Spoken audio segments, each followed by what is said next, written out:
Pak Tom, saya mau langsung. Hakim memvonis Anda, Presiden Prabowo menghapus perkara.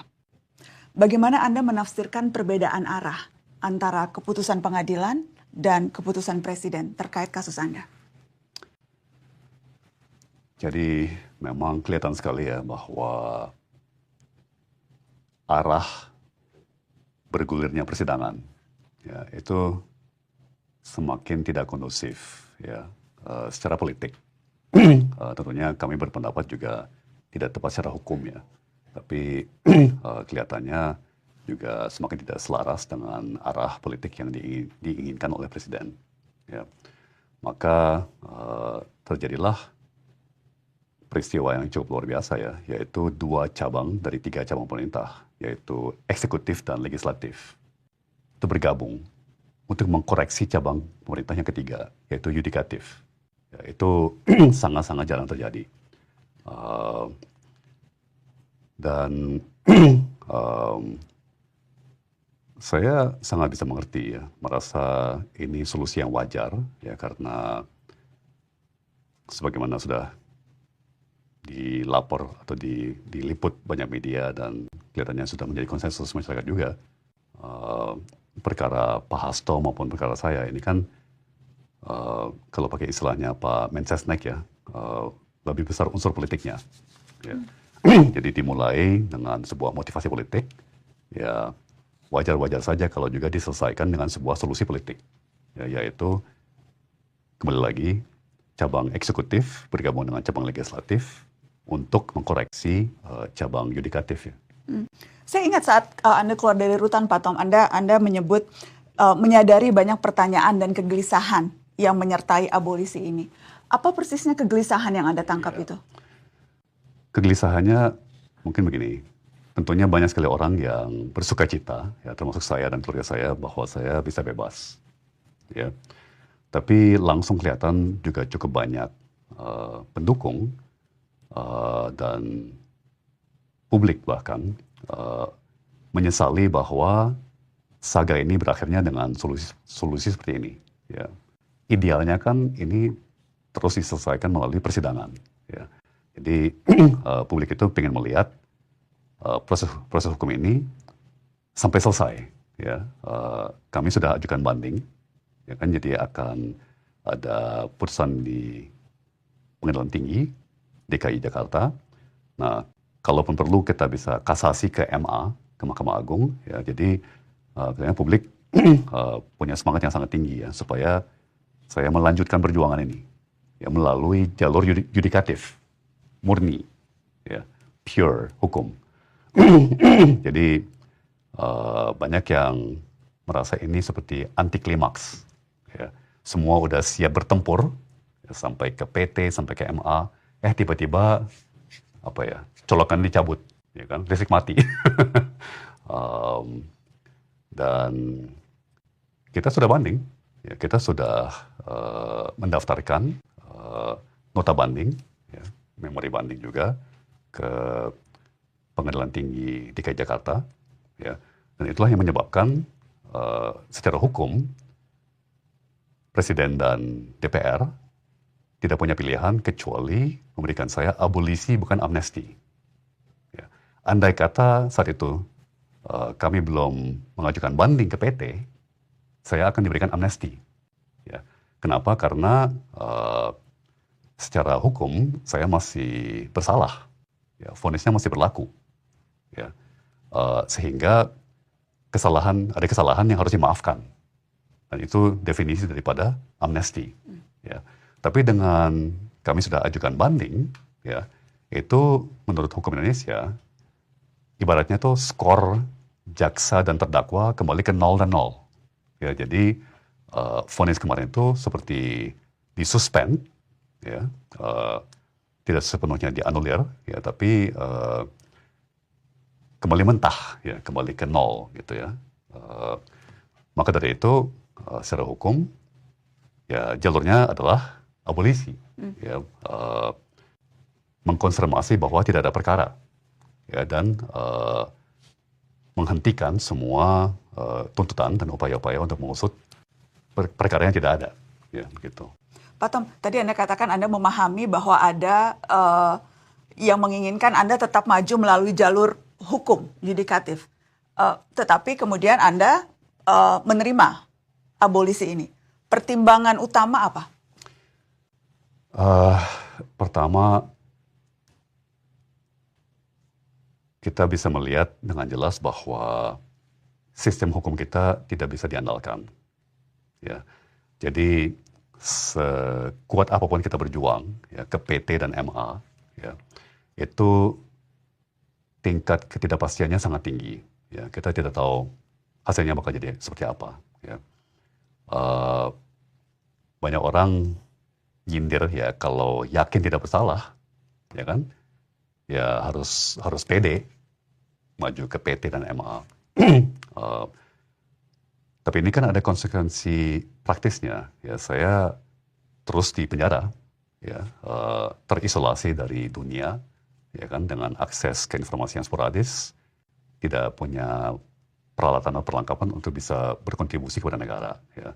Tentu ada sisi personal, ya, tentunya rindu pada keluarga, rindu pada sahabat, kerabat, rindu pada kebebasan. Ya. Itu pasti sebagai manusia menjadi faktor, ya kan. Pengen bebas segera, ya. Tapi ya saya sudah sampaikan, ini perjuangan yang saya rela berkorban, mengorbankan diri. Ya.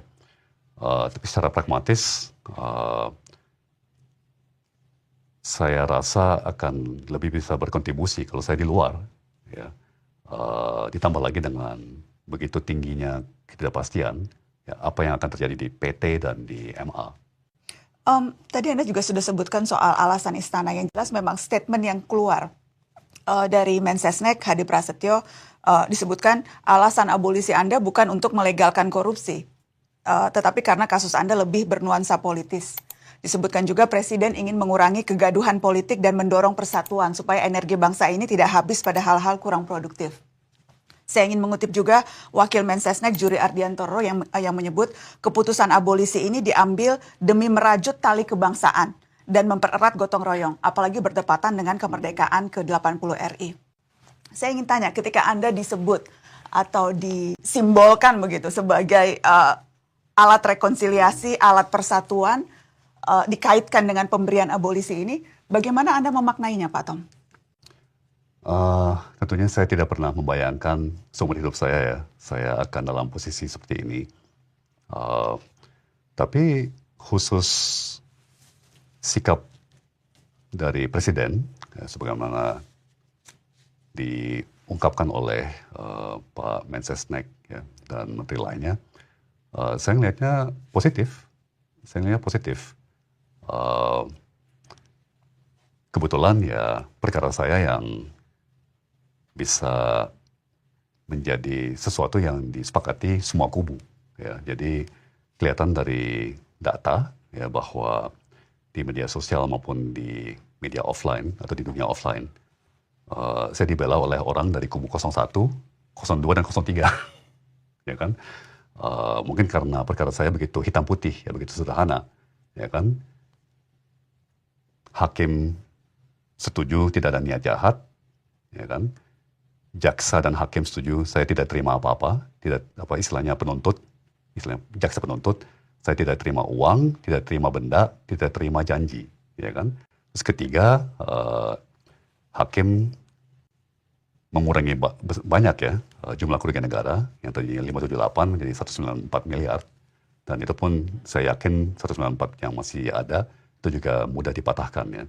Jadi semua kalangan ya, apakah 01, 02, 03, ya, dari lintas agama, lintas generasi, ya kan, lintas kelompok, begitu kuat konsensusnya bahwa ini perkara yang tidak masuk akal, ya kan. Jadi ya tentunya lucu ya bahwa yang bisa disetujui semua pihak ya adalah perkara ini, perkara saya. Tapi saya tertarik sekali dengan kemungkinan bahwa ini sebuah titik balik ya, sebuah permulaan konsiliasi dan rekonsiliasi ya. Jadi kan meskipun kita punya pandangan-pandangan yang berbeda, ya, dan mungkin kita juga di kubu-kubu politik yang berbeda. Pasti sebagai sebuah bangsa harus ada hal-hal tertentu yang kita semua setuju. Ada apa ya, common ground. Halo teman-teman, berjumpa bersama saya di Politik Dai. Kalau kita melihat bagaimana wawancara Najwa Shihab dengan Tom Lembong ya, ini pasti membuka pikiran kita, membuka jalan pikiran kita bagaimana hukum di negara kita itu dipakai untuk kepentingan sekelompok atau segelintir orang, teman-teman. Dan ini mengingatkan kita bahwa dalam dunia politik, apalagi ketika kita mendapat jabatan ya, tidak ada teman yang abadi, tidak ada lawan yang abadi, semuanya lah kepentingan. Itulah kenapa negara kita tuh kebablasan ya, demokrasi ya, namun kebablasan. Maksudnya adalah ketika kita bersama dengan orang atau yang dianggap koalisi kita berteman, kita mendukung ya, kita mendapat jabatan menteri ya, belum tentu itu bisa menjadi tempat zona nyaman kita. Bisa jadi itu suatu saat akan menjadi bumerang. Kenapa? Karena kalau kita berbeda saja lawan arah politik kita, maka kita akan terkena kasus, teman-teman.